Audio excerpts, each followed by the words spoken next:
I remember that morning so clearly, not because anything unusual happened, quite the opposite really. It was just another ordinary day. The sun was streaming through the blinds, the smell of coffee filled the kitchen, and my wife was humming softly as she made breakfast. I was scrolling through some emails, half distracted, already thinking about the meetings I had lined up for the day. It was the kind of morning you take for granted, peaceful, predictable.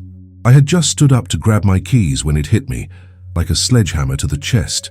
A crushing, unbearable pressure, as if something had reached inside me and squeezed my heart with a cold, merciless grip. I couldn't breathe.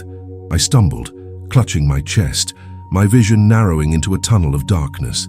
My wife's voice echoed in the background, panicked and distant, like she was calling to me from underwater. Everything moved in slow motion. My knees buckled. I collapsed onto the floor.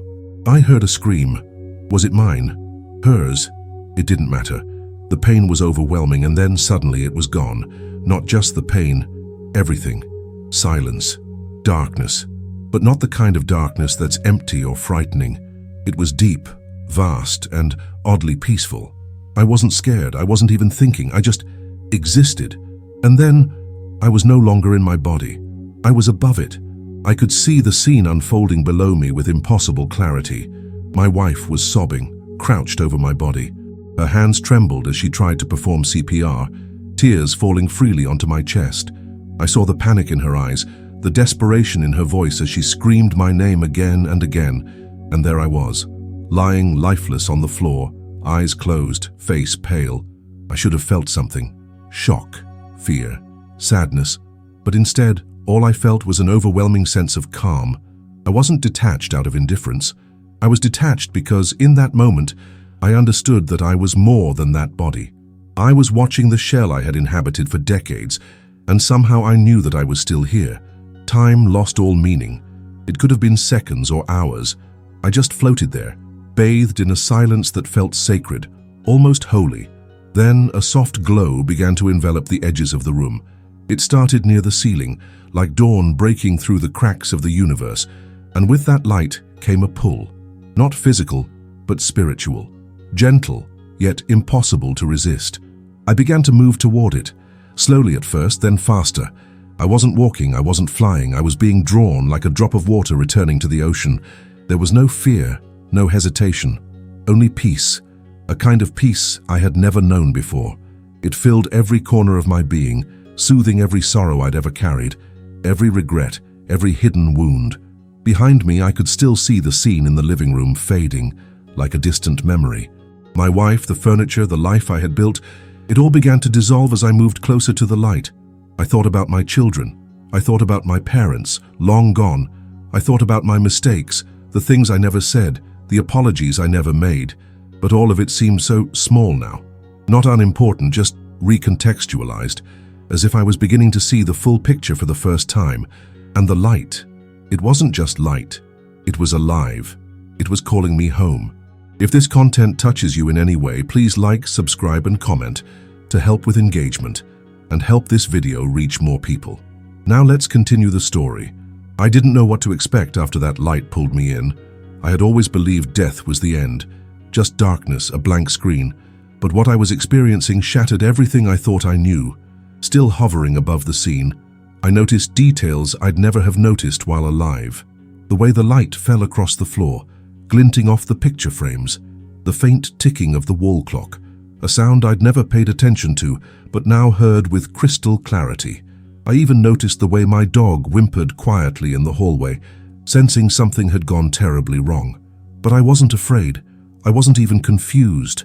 There was a strange serenity in watching it all unfold.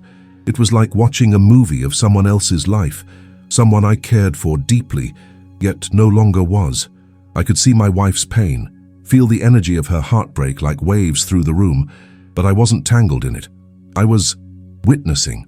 The paramedics arrived moments later, though I couldn't say how long had passed. Time was slippery, loose and fluid. They moved quickly, shouting orders to one another, checking vitals, preparing equipment. I watched them as they worked over my body, performing chest compressions, attaching wires, doing everything they could. One of them, a young woman with kind eyes, whispered, "Come on, stay with us." It was strange. She was talking to him, to me, but I was already here above them all. Then something shifted. It was as if a veil had been lifted from my vision. The room around me blurred at the edges, and the light I had seen before began to grow, expanding like the horizon stretching open. It wasn't blinding, but radiant. Not burning, but warming. It wrapped around me like the arms of someone who had missed me terribly. A presence, gentle, vast, eternal, began to surround me. I couldn't see a face, but I felt known, completely and profoundly. And then I realized I wasn't alone. Other presences, beings were nearby. I didn't see them in the way we see each other in life. It was more like recognizing them through feeling, familiar, comforting energies. One of them felt like my grandmother, though she had passed decades ago. Another reminded me of an old friend who died young. They didn't speak with words, but their presence said everything. You are safe. You are loved. You are not lost. I began to feel something I hadn't felt in years, like I was finally remembering something I'd forgotten my entire life, a truth I had once known but lost somewhere along the way, that I was more than this body, that we all are, that the soul doesn't end where the flesh does. As I floated higher, the scene below me dimmed further, like a candle flickering out in a room I no longer belonged to. My life, my job, my house, my worries felt like pages from a chapter already written. I wasn't sad. There was no grief in letting go, only a gentle understanding that this wasn't the end, just the beginning of something far more real. And as the light grew brighter, I heard, not with my ears but within me, a voice, not male or female, not loud, yet unmistakable. It simply said, "You are ready." At that moment I felt everything. The fear, the regret, the longing begin to melt away. All that was left was love. Pure, unfiltered, unconditional love. And then, the world around me changed completely. As the world I had known faded completely behind me, I became aware of something remarkable. A tunnel, or more accurately, a passage, vast, radiant, and alive. It wasn't made of stone or structure, but of pure light and energy. It stretched outward endlessly, and I knew without being told that I was meant to go through it. I didn't walk, I didn't float, I simply moved, as if carried on a current of love itself. The walls of this tunnel pulsed with soft, shifting colors, gold, violet, soft blues and silvers, like nothing I'd ever seen before. It wasn't just a visual experience, it was emotional, spiritual. Each color seemed to carry a feeling, joy, peace, awe, understanding. And the sound, if you can call it sound, was like the harmony of 1,000 voices singing, but not with words. It was music made of light, made of knowing. It resonated through me, filling every broken place I had ever carried, every fear, every loss. I began to cry, not from sadness, but from the unbearable beauty of it all. I didn't even know a soul could weep, but mine did. The further I went, the deeper the sense of being home became. It was as if I was returning to a place I had come from, but somehow forgotten. There was no doubt, no hesitation, just a sense of profound recognition. I knew, without understanding how, that I had existed long before this lifetime, that this place, this realm of light and peace, was where I truly belonged. And then, the love. It wasn't like the love we talk about on earth. It wasn't dependent or conditional. It wasn't based on what I had done or hadn't done in life. It just was. Constant, eternal, surrounding and filling me. It knew everything about me, every shameful moment, every hidden guilt, every failure I had tried to forget, and loved me anyway. Completely. There was no judgment. None. Only an understanding so deep, it undid me. In that moment I realized how much I had carried in life. Regret, self-criticism, the feeling of never being enough.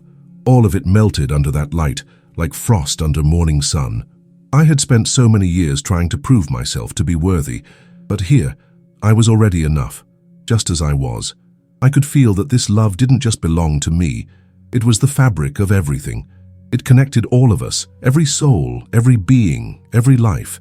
I understood that no one is ever truly alone. We're all part of something vast, something sacred, even when we forget.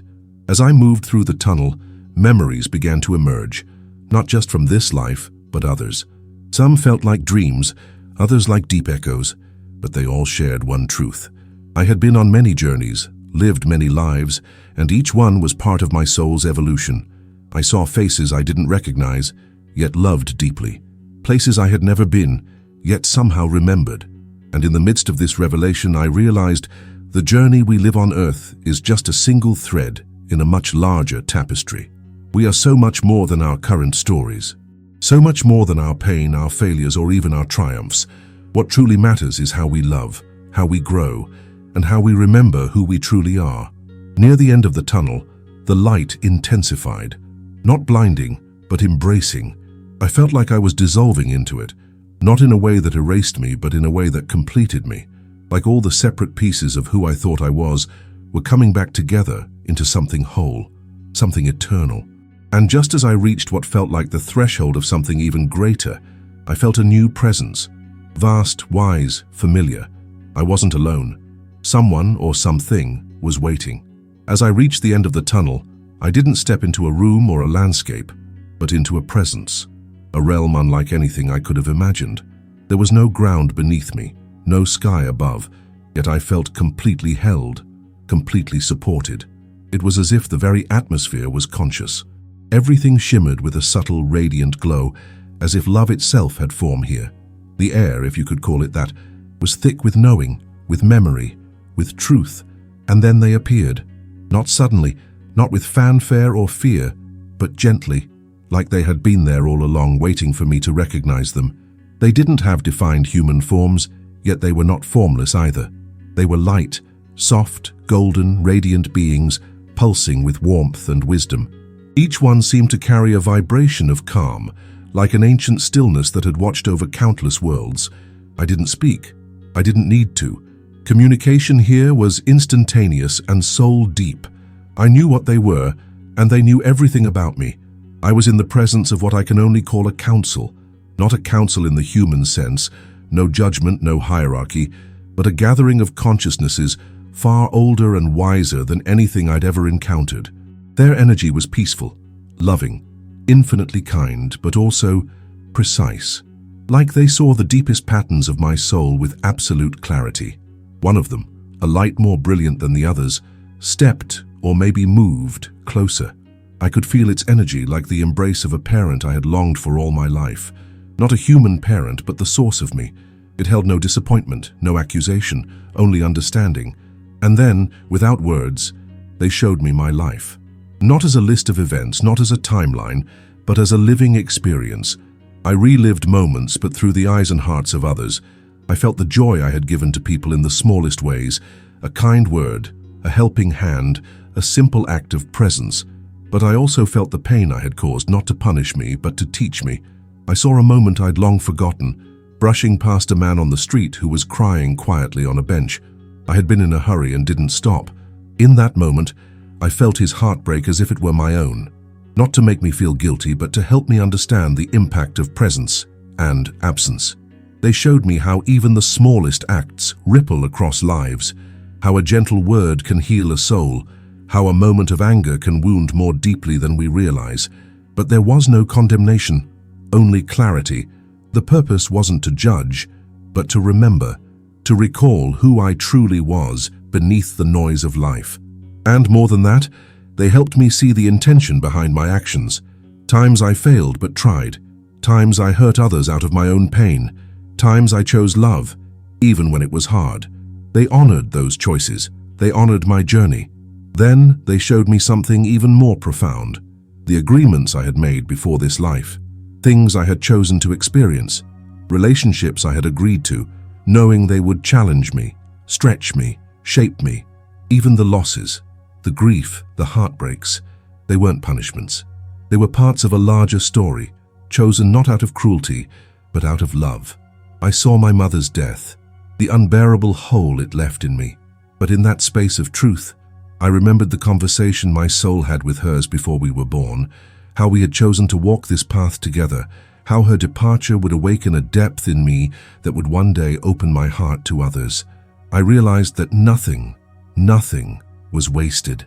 Not the pain, not the mistakes, not the years I thought were lost. Everything had been part of a greater unfolding, a journey not toward perfection, but toward remembering who I truly am, a soul learning to love. And then, the being closest to me said, not with a voice but with a vibration that moved through my entire being, You are deeply loved. Always have been. Always will be. There is more to see. And with that, the council began to fade, not disappearing but gently stepping back as if they were opening the way to something even greater. The realm began to shift again, and what came next would change everything I believed about life, death, and the universe itself. As the council gently stepped back, the space around me shifted, not suddenly, but like a curtain slowly being drawn open to reveal a far greater stage. I felt myself moving again, not through space, but through awareness. The light around me softened, and in its place came a kind of vastness I could hardly comprehend. It wasn't darkness, and it wasn't emptiness. It was everything. I was standing, not with feet, but with presence, before what I can only describe as an endless field of realities. Layers upon layers of shimmering possibilities stretched out in every direction, like threads of light woven into a living tapestry. Each one vibrated with a unique energy, a distinct tone. And somehow I knew instinctively, these were lives, not just mine, all lives. Every soul, every choice, every path ever walked or imagined. And then I saw it. Myself. Not just the man who had lived a single lifetime on Earth, but many versions of me. In one thread I had chosen to pursue a different career, something creative, something I had once dreamed of but abandoned for practicality. In that life I lived modestly, but joyfully. In another, I had never married. I saw the loneliness in that version of me, but also a quiet wisdom, a deeper relationship with nature and solitude. And then I saw a version of myself that had never healed from loss. A man who remained angry, closed off, hardened. His path had been marked by bitterness, his heart tightly locked away. I felt his pain like it was mine, because in a way, it was. These versions weren't fantasies. They were real as the life I had lived. I could feel them, sense their emotions, their thoughts, their regrets, their joys. And it became clear every choice we make opens a door, every fear we give into closes one. But none of them are lost. None are wasted. We are always living in the midst of infinite possibility. In this space, time didn't move forward. It spiraled, expanded, folded in on itself. The linear way we experience life on Earth was nothing more than a useful illusion, one thread of the whole.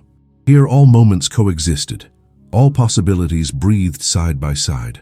I was shown what could have been if I had loved more freely, if I had forgiven sooner, if I had listened to that small voice of intuition instead of drowning it in noise. But I was also shown what would never have changed, the lessons I was meant to learn. They were like anchors, constants that would find their way into every version of my life.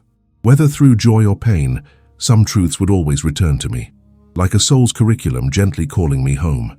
And then I understood something that stopped me cold. This wasn't just about me. Every soul I had ever loved, every person I had ever touched, even in passing, they too had infinite versions of themselves, branching outward, creating ripples upon ripples across time and space. Our lives are not isolated. They're woven together, threads of the same great tapestry. We affect each other in ways we cannot even begin to fathom. And yet, even in all this vastness, there was no chaos. Everything had purpose. Every thread mattered. I was offered a glimpse into a version of my life where I had chosen to reach out and mend a relationship I had allowed to fade. I saw how that simple act of reconciliation changed not only me, but generations that followed. I saw children born into love who would have never existed otherwise. I saw how healing travels forward, touching lives we never meet. And then I was shown the most humbling truth of all. Even the life I thought was broken, even the version of myself who made mistakes, who lived in fear, who hurt and was hurt, that life was sacred too. None of it was meaningless, none of it was a waste. Every experience, every failure, every tear was part of something bigger than I could ever have imagined. A design so vast, so intricate, so beautiful, it took my breath away. I stood in awe not just of the universe, but of the intelligence behind it. There was a consciousness guiding it all, not controlling, but nurturing, patient, loving. It was the same love I had felt in the tunnel, the same voice that had whispered, "You are ready." And in that moment I realized, we are never just living one life. We are expressions of something infinite, sacred echoes in a universe that never stops singing. After witnessing the infinite layers of reality, I felt myself being gently pulled again, though this time the movement was different, slower, more intimate. It was as if something deep within me was calling out, and the realm itself was answering. And then, like mist parting under a warm breeze, the space around me softened, and I saw them. At first, I couldn't believe it. My heart, if it still existed in that form, ached with recognition so intense I nearly crumbled. They were standing there, waiting, bathed in the same loving light that had carried me all this way. Not shadows, not memories, them. My father. He looked just as I remembered him when I was young. Strong, kind eyes, a quiet smile that said more than words ever could. He didn't rush to embrace me, and yet in a way I can't explain, we were already holding each other. Our souls met in that space between bodies, where love speaks louder than anything else. He looked at me and I felt everything he ever wanted to say. How proud he was, how he had never truly left, how he had watched over me in ways I never noticed. All the moments I had cried for him, all the times I whispered to the air hoping he could hear me, he had. I knew it now without a doubt. Behind him I saw my grandmother. She radiated the same warmth she had in life, only amplified, like her soul had finally come into its full bloom. She was laughing, the kind of laugh that cradles your spirit. She reached out, not with hands but with presence, and I was flooded with the memories of her kitchen, her lullabies, her stories. But more than memories, I felt her essence. She had never really left me. None of them had. And then, someone I didn't expect. My first child. We lost her before she was born. I never held her, never saw her face in life. But here, I knew her instantly. She was light, vibrant, ageless. Not a baby, not an adult, just soul. She looked at me with the kind of love that melts every barrier, every sorrow. There was no anger in her, no blame, only peace. She came close, and in that moment, I felt the pain I'd buried for years begin to release. I had always wondered, was she okay? Did she know I loved her?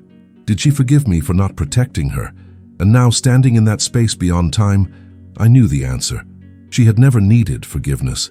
Her soul had chosen that brief passage through our world for reasons I couldn't have understood back then.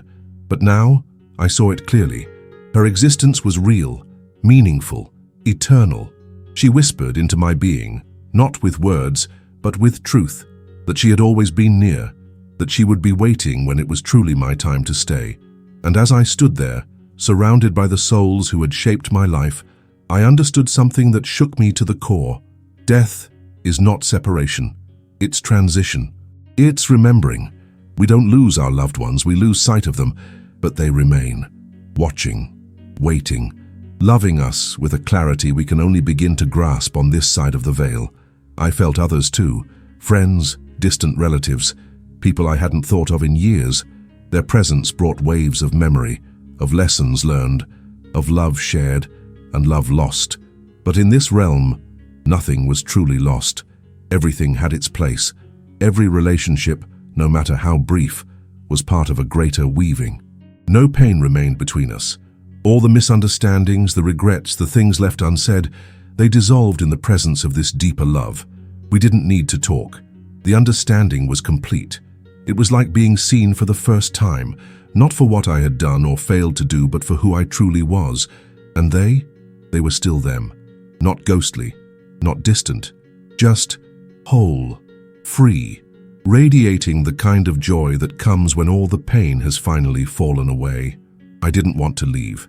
Every part of me wanted to stay in their embrace, to linger in that sacred homecoming forever. But somewhere deep in the fabric of that light, I could feel it, a knowing. There was more to be shown. Even as I stood in that sacred space, embraced by souls I had loved and lost, I began to feel a quiet shift in the atmosphere around me. It was subtle at first, like a faint breeze moving through the stillness, but soon it became unmistakable. Something was changing. The joy of reunion had not faded, but it was now accompanied by a new awareness, one I didn't want to face. A decision was approaching.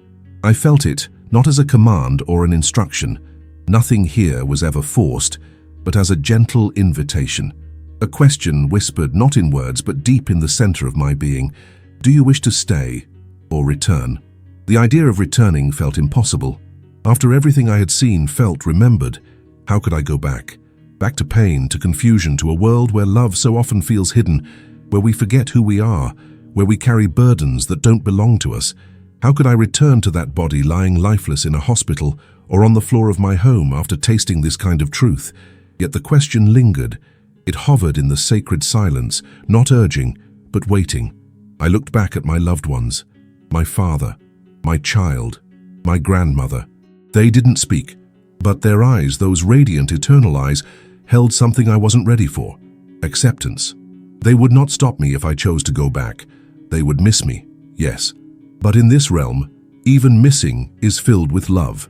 They understood something that in life we struggle to accept. Sometimes love means letting go. And then, almost like a vision projected into my awareness, I was shown my life, not as a replay of the past, but as a possibility still unfolding. I saw my wife sitting alone on the edge of our bed, her hands shaking as she held my watch. I saw my children still needing guidance, comfort, love. I saw people I had yet to meet, souls I was meant to touch in small but significant ways. I saw how my story wasn't over. There were things left to do, words left to speak, wounds still to heal, not just in others, but in me. And then I felt it again, that familiar presence, the same one I had felt when I first arrived in the light. Vast, loving, eternal. It surrounded me and gently, without pressure, brought the truth to the surface. You can stay. You are welcome here. You are loved beyond comprehension. But if you choose to return, your journey will ripple further than you can see. You will carry light back with you. Even if you forget, the soul will remember. I didn't want to choose. The pull to stay was strong, irresistible even. But beneath that longing, another feeling began to stir. Purpose. Not ambition, not ego, but a deep soul purpose. A knowing that I had been given this glimpse not just for myself but for others, for those who needed to know that death is not the end, that love continues, that no one is ever truly alone. I turned toward my father again. He smiled, not with his face but with his being. There was no sadness in him, only pride, only peace. My child came close one last time. Her light brushed against mine, and I felt a promise pass between us, not in words but in essence. We will meet again, in the right time, in the right way. And then I said yes, not out loud, not with reluctance, but with surrender. I chose to return.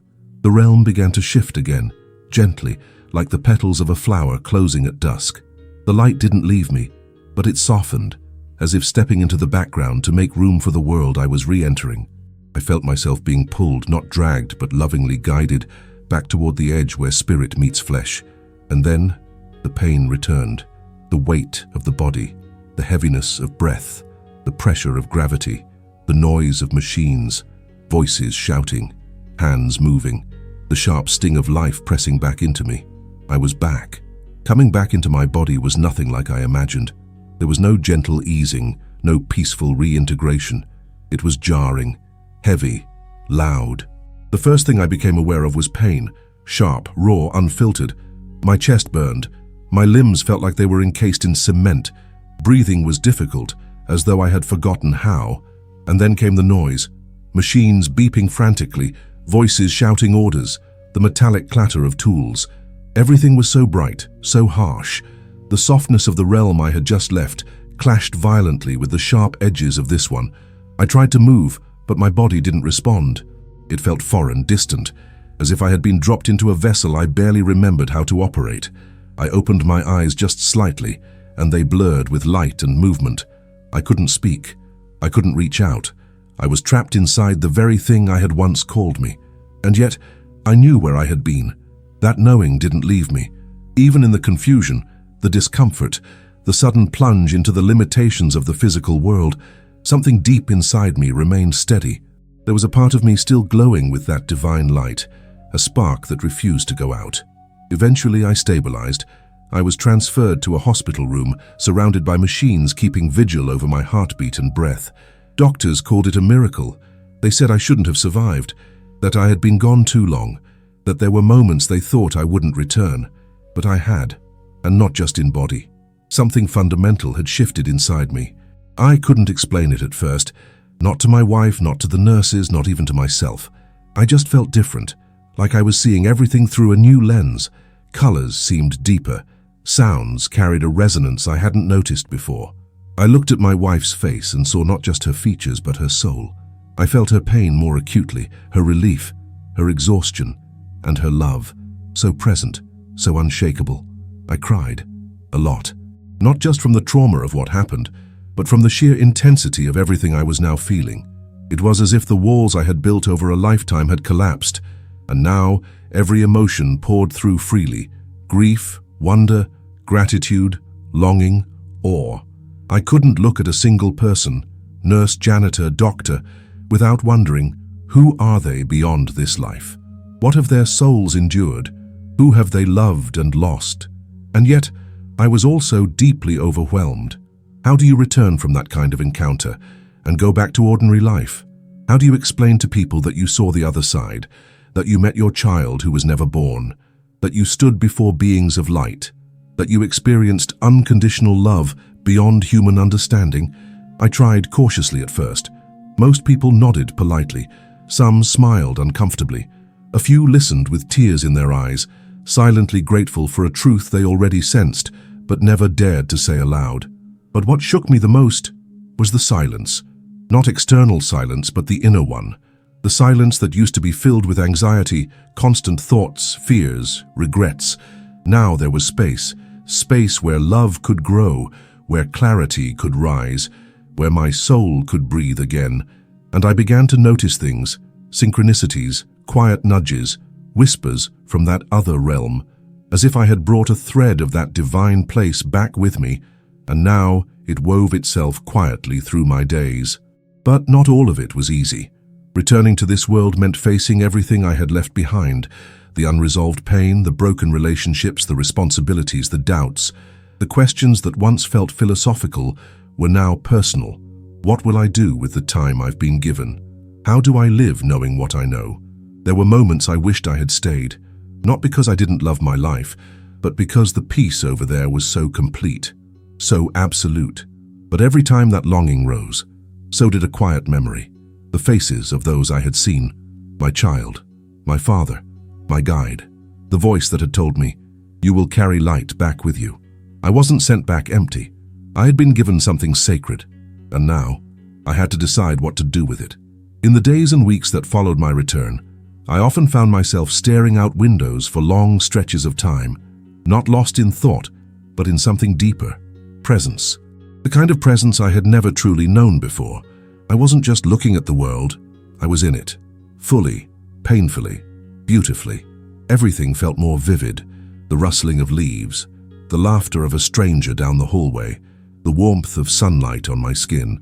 These weren't just everyday occurrences anymore. They were gifts, sacred moments, echoes of the realm I had touched.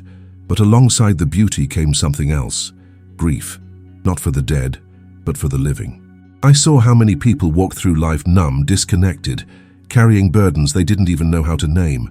I saw the pain behind smiles, the loneliness behind routines, and I wanted to shake them, not out of anger, but out of love. I wanted to say, "You are not just this body. You are not just this story. You are so much more." But I knew I couldn't force anyone to see what I had seen, so I began to live differently, not dramatically. Not by abandoning my life and moving to a mountain or preaching on corners, but by choosing intention in every moment, by really listening when someone spoke, by forgiving more easily, by saying "I love you" without waiting for the perfect moment. I stopped hiding from the uncomfortable. I started having hard conversations. I cried more openly. I laughed more freely. I said no when I needed to, and yes when my soul whispered it was time. People noticed. Some said I had a glow. Others asked if I was okay, like my stillness confused them.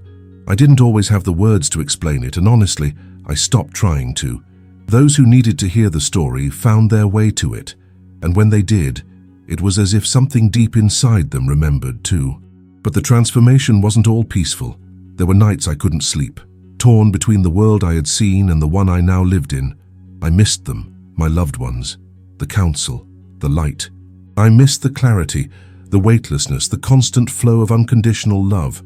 Here, love has to be chosen, over and over again, but maybe that's the point, because in that choosing, in the struggle and the grace, in the forgetting and remembering, something sacred happens. The soul grows not by escaping life, but by living it, with awareness, with courage, with softness. I began volunteering at the hospital where I had recovered, not because I had to, but because I felt called. I sat with families who were afraid. I held the hands of the dying. I didn't offer answers. I just was there.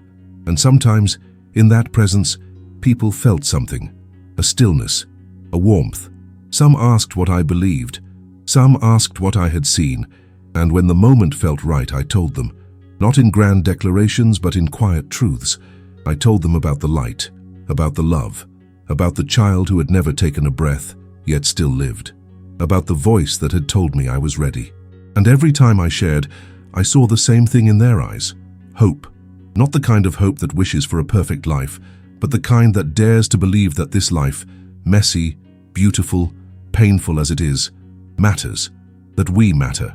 I stopped fearing death, but more importantly, I stopped fearing life. I began to trust that even the hardest days had purpose, that even the tears were sacred, that the people who cross our paths, whether for a moment or a lifetime, are part of something much greater than we can see. I still don't have all the answers. I still get angry, tired, impatient. I still feel grief. But now, I let those feelings move through me rather than define me. I remember the light, not as a place I once visited, but as something I carry within, and that changes everything. If there's one truth that echoes louder than all the rest after everything I've seen, it's this: love is the only thing that truly lasts. Not achievements, not possessions, not the worries that keep us awake at night. Just love, the way we make others feel, the kindness we give without expecting anything in return, the quiet courage to forgive, to start again, to show up even when it hurts. What awaits us beyond this life is not judgment, it's not punishment, it's not separation, it's home.